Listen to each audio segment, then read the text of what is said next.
Dave for a number of years as well. And so Dave, you are now welcome to start your presentation.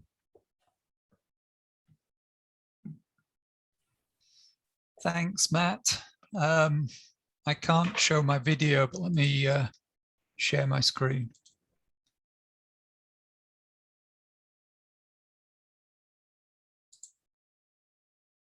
Okay, I can't share my screen.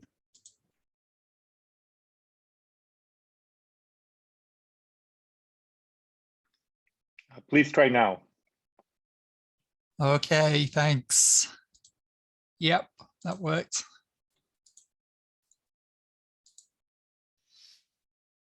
Okay, is that visible to everybody? Yes. Great, thanks, Matt. So firstly, I mean, thanks so much for the invitation to talk at this symposium. It's a real pleasure to do this. And just to echo Matt's thoughts as well, it's just been such a great pleasure to work with Les over many years now. So really happy to be here. So in this talk, it'll probably be about, say, 20 minutes or so, I think. Just trying to highlight kind of some of the advances around the surveillance, particularly East Africa, South Asia. Just kind of, how far things have come, and also, the contributions that Les's work has really made to this.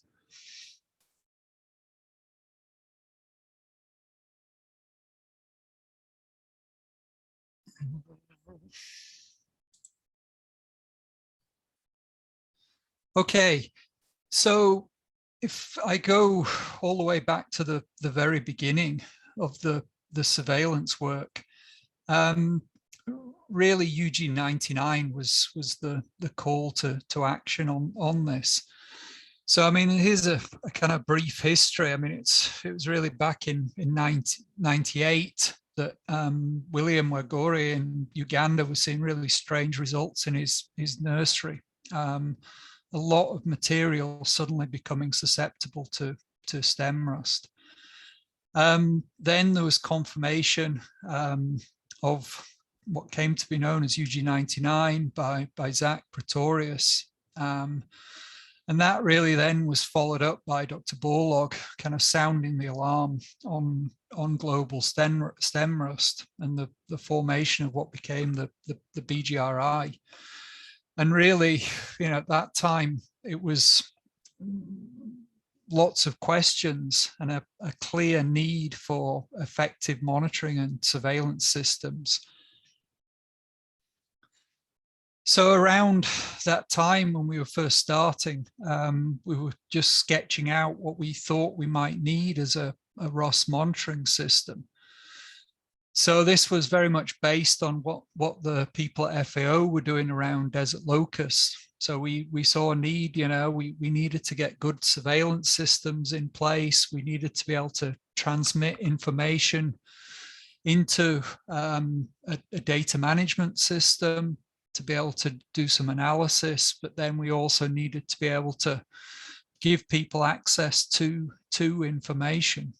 So that was our starting point, our first sketch of the ideas. And then it was trying to put all of this into practice and build a working system. So thanks to efforts of many collaborators in many countries, I think we've put together a pretty effective surveillance network. There's information from around 40 odd countries. I think when I last checked, the database now has around over 52,000 records in it, and that's growing all the time. So I think it's really become a very comprehensive operational monitoring system. Also, thanks to the work by Jens Hansen, Paul Larsen in particular at Aarhus University, the Global Rust Reference Center in Denmark, created a state-of-the-art data management system. So the wheat rust toolbox, so being able to handle the different data sets, get information in easily, and then have a whole array of different outputs, interactive maps and charts, all driven by the quality controlled database. Also, working and trying to pull together all the different labs, working around the pathotyping, so the phenotyping of the isolates. So again, kind of building together this network across many countries around the world. So, obviously, the international labs, the USDA Cereals Disease Lab, the Global Rust Reference Center, the lab in Canada with Tom Fetch, and also with Kumas Nazari in Turkey. They've all played such a key role in all of this. But then also in country labs like the lab at Ethiopia, in Ambo at Ethiopia. So really sort of developing that, and then likewise trying to do the same now with colleagues in Kenya at Calro. But one thing we didn't have on the table at the beginning was the molecular diagnostics. And this really, it all came about through the work that Les has done. So I think it was around 2012, we started getting this as an operational option. And it really provided just an additional element to the whole surveillance work that was going on. For the first time, we now had this, rapid assay. So, I mean, the work Les did for the SNP assays, coming up with a rapid diagnostic for the UG99 race group, but then expanding that out to other important race groups. So this really provided a whole new set of insights. And it also, it got around, several problems. So, shipping live samples around the world has its challenges. There's also, capacity in terms of numbers of samples that labs could receive. But with the molecular samples, I mean, these didn't need permits to be sent. Also, there could be, pretty high volume of samples. And also, it was a really simple field protocol. So very easy for collaborators in different countries to be able to collect these samples and then be able to get them shipped through to Les for the subsequent analysis. So, this then became a core part of many of the training events that we did in different countries with the partners, and really, for lots of us, it just became routine. We'd have a pair of scissors, we'd have a bag of tubes, we've had a jar of ethanol, and we'd be very easily be able to collect many samples in this way and get them shipped easily. And through, I mean, those sampling efforts and then all the work that Les was doing, I mean, it really gave us this kind of first insight on the population structure of PGT. And yeah, this was a whole new insight. We just didn't have this information before. So you can see here, I mean, the clade 1 group, I mean, that's the UG99 race group, very distinct, isolated on the tree that's shown here from Les. But then also a couple of other clades flagged. So this clade 4 and also clade 3, and increasingly these have become very important. So, I mean, through the surveillance, the sampling efforts, both from the race analysis, the phenotyping, but also the genotyping work, we've done, I think, a good job being able to sort of track the evolution of the UG99 race group. And you can see from the maps here the progression over time. The changes are still happening. So we're up to, I think, 15 UG99 races. And almost certainly there's more to come. Confirmed presence now in 14 countries, and you can see the geographical spread there. So that, I think that in itself was quite a significant achievement, and certainly it was fulfilling the aims that we originally had. But the global stem rust threats are now extending kind of far beyond UG99. What we've seen is this re-emergence of stem rust and largely non-UG99 occurring in many countries, and this all happening in very recent time scale. So you see some of the events being labeled here. And what's come out is that it's these clade 3, clade 4 races that really are showing the large geographical spread, and also behind significant outbreaks of stem rust in different places. We've had outbreaks in Sicily 2016 and also subsequent years as well.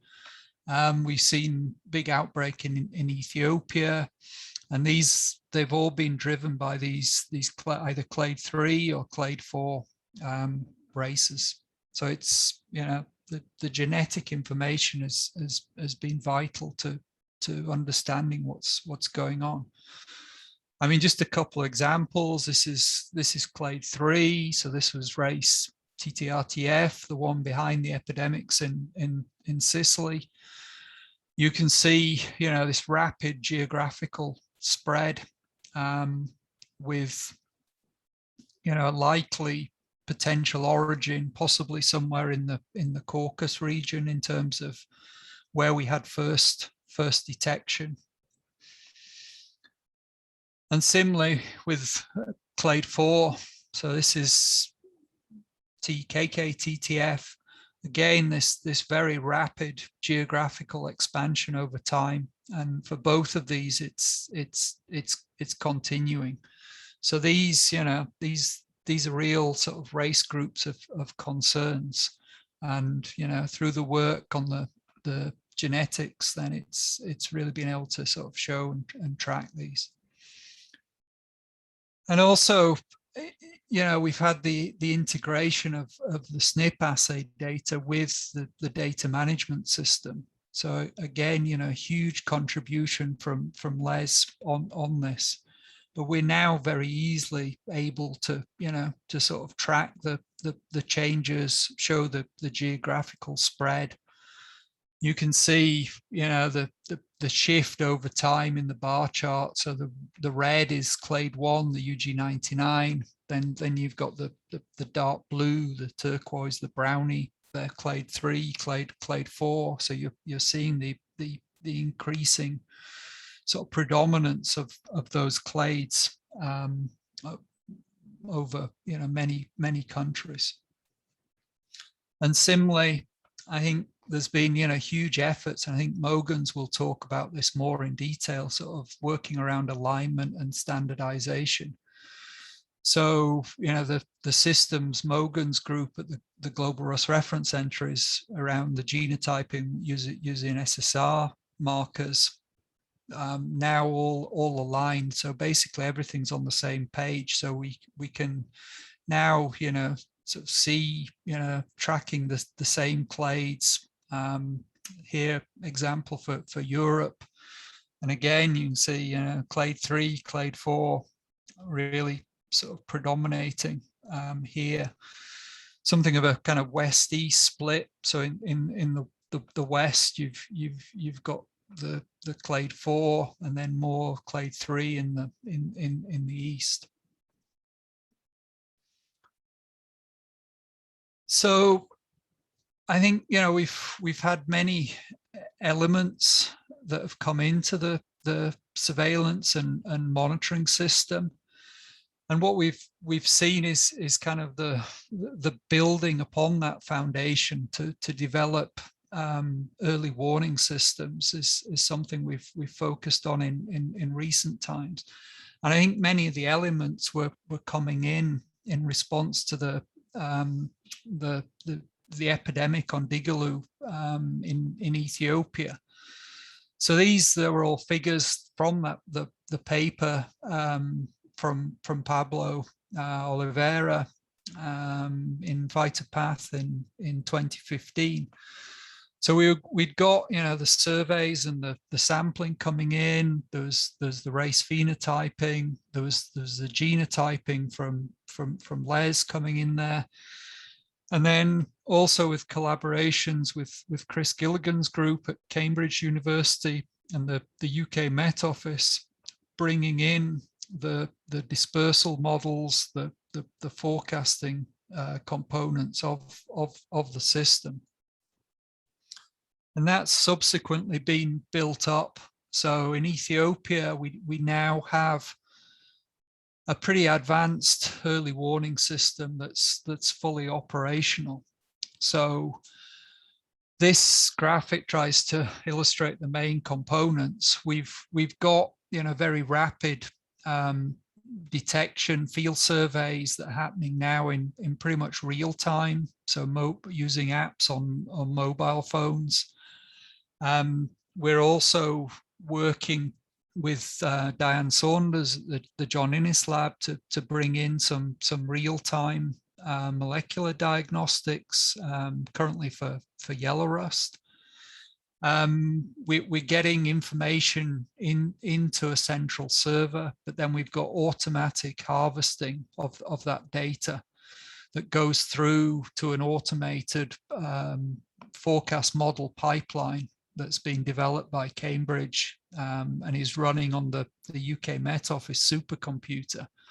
And that's basically delivering a 7-day forecast automatically. So we've got within season forecasting happening. So that 7-day forecast of risk, I mean, it probably gives something like up to maybe 3 weeks for farmers to actually take action.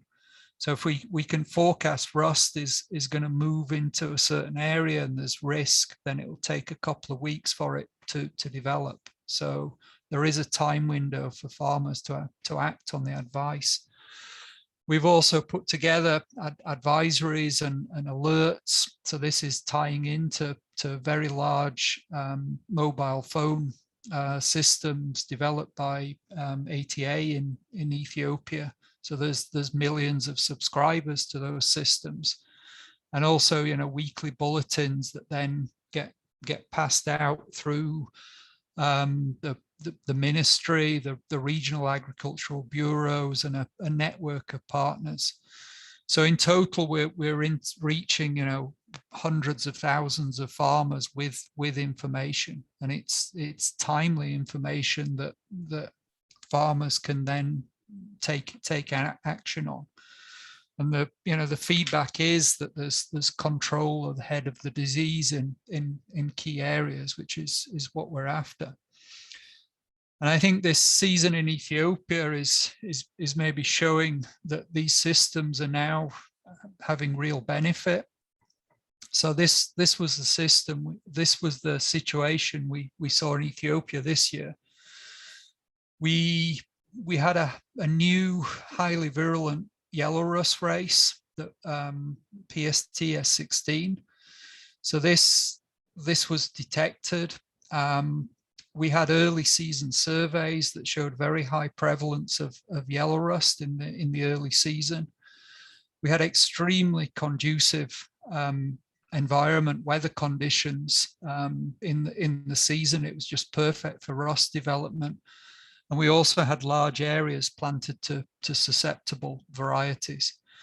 So putting those three elements together, I mean, it was a huge red flag that we were looking at, you know, serious potential for damaging epidemics this current season. That really hasn't happened. And I think, a lot of the contributing factors, or some of them, I tried to list up here. So we got early detection of the new race, thanks to Mogans and the team at the Global Rust Reference Center. This was, the genotype, it was matching exactly samples that have been picked up in Afghanistan, Pakistan, back in 2018.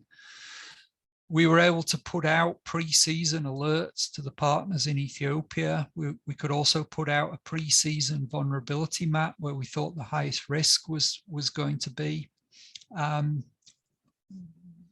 With partners, the government partners in Ethiopia, there's been quite big changes around sort of advanced preparedness and having contingency stocks of fungicide in place. There's been planning meetings, then the coordinated early surveys that are linked straight to the early warning forecasting system, and then getting these regular advisories and targeted alerts, and this all running right from the very start of the season. And the overall outcome that's been reported by the colleagues in Ethiopia is that there has been good control in key areas. And if we look at a comparison, so you've on the left-hand side, you've got the situation in 2010. So this we had the same conditions. It was a new race, conducive environment, large areas of susceptible varieties, and it was a massive epidemic, probably around 600,000 hectares, I think, with over $3 million spent on fungicides, and most of which was sprayed too late. So you compare it to the surveys this year. So yes, yellow rust is very prevalent, but it's remained, very, very low severity. You're not seeing those, fields that are absolutely loaded with yellow rust. Farmers, they seem to have got pretty good control in most areas. So I think there's real progress being made.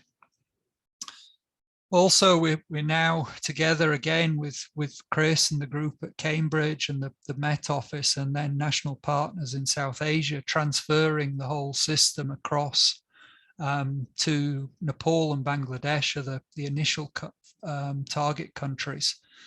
So this is now all operational. Last season, we were able to reach over 350,000 farmers with advisory information. We're expanding the forecasting to a whole regional scale across all of South Asia, and also looking at trying to introduce forecasting for wheat blast spore dispersal as well into the system. And again, getting very encouraging results. So the model forecasts are giving us very good indication, which is then being supported by subsequent field surveys. So you can see a model forecast on the left from early February where the spore deposition is going to occur, and then the subsequent appearance of yellow rust in exactly those areas. So I think, a few take-home messages on all of this. We're certainly seeing, it's incredible, just continued new threats from certainly both yellow and stem rust. We've, with the partnerships, been able to develop this extensive rust surveillance system. The development and then implementation of the molecular diagnostic tools for stem rust, that's been a major advance. And I think, the genotyping and phenotyping of pathogen samples has now just become a routine part of the whole system. There's been the development of the early warning systems, and these are now becoming operational. And I think we're seeing an impact in terms of improved control due to those systems.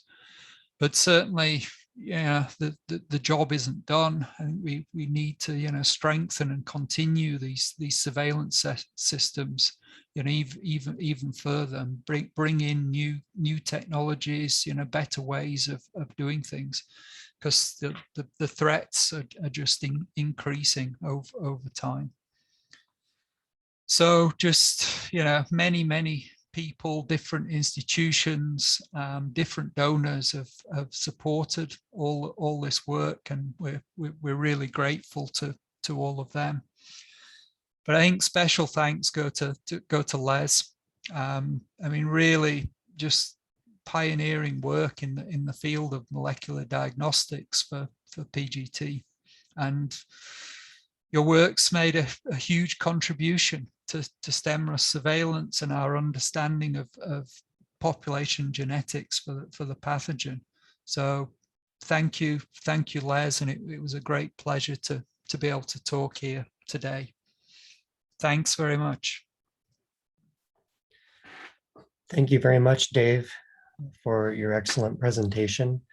I'd like to invite anyone who would like to ask a question to do so via the Q&A or even the chat, and I can relay those to Dave directly.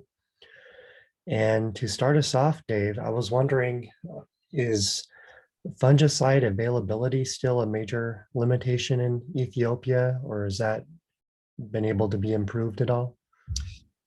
It's improved a lot, Matt. So what we're hearing this year was that fungicide availability was not an issue. So there's been, important policy changes by the government of Ethiopia. So they've, as policy now, they have like a reserve of fungicide to cover at least 10% of the area. So in place before the season starts. And they've also set up a dedicated desk at the National Bank to work on fungicide imports, so to handle the foreign currency issues. So everything we heard this year was there was availability. There were complaints from farmers that the prices were too high, but the availability, it was there. So I think there's been real progress, and it's credit to colleagues in Ethiopia for implementing changes at the policy level. Great, that's great news. Dave, I was wondering if you could comment on like the in-field diagnostics. Are you seeing that being very useful or potentially very valuable for early warning going forward? Yeah, I think, I mean, it's still trying to get things really rolling with those systems, but and COVID didn't help the situation. That gave some challenges. But no, it's working very well for yellow rust. And I think, yeah, it's definitely got huge potential. So, we can get a diagnostic down to genetic group within two days. So that's really, again, we can pick up something new within season, and we can connect it through to the forecasting, the risk system. So yes, definitely. And certainly, Diane and the group are now working to try and bring stem rust into the same system. So yes, it'll be increasingly important in the future, I think.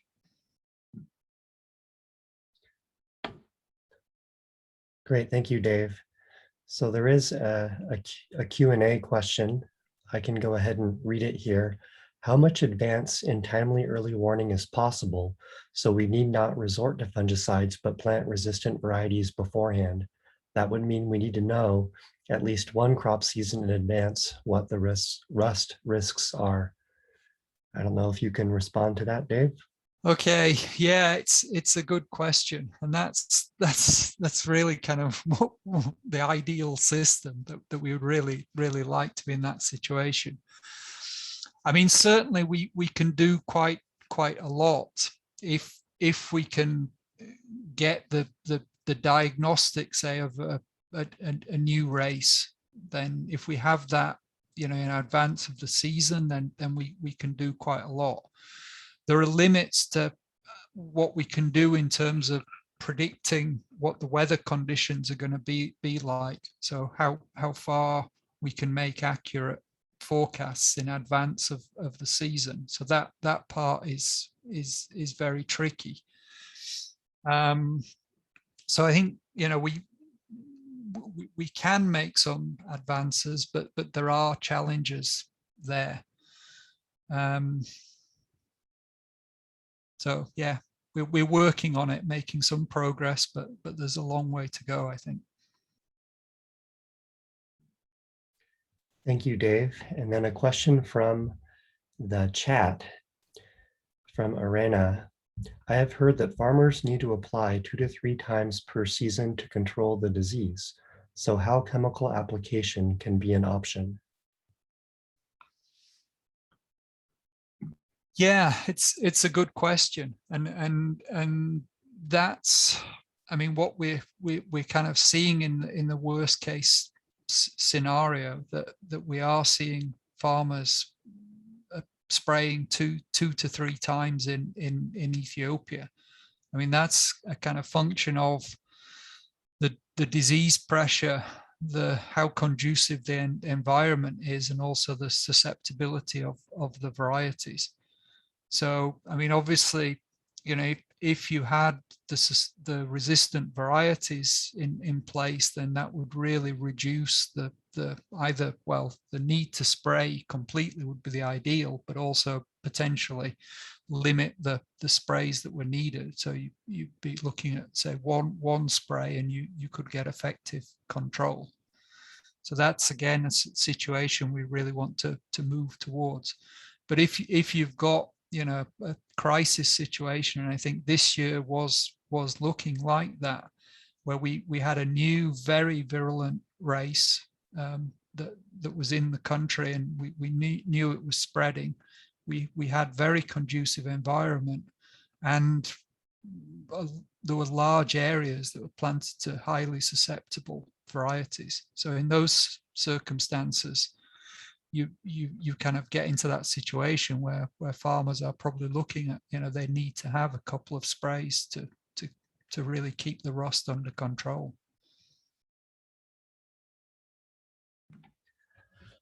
Well, thank you very much, Dave, for participating in the symposium. It's exciting to see the early warning system be so effective, not only in Ethiopia, but also now in South Asia. And again, just having that system available to help people know when to apply the chemicals is really, really awesome. So congrats on that, and thanks again for your talk. Thanks, Matt. Well, at this point, I'd like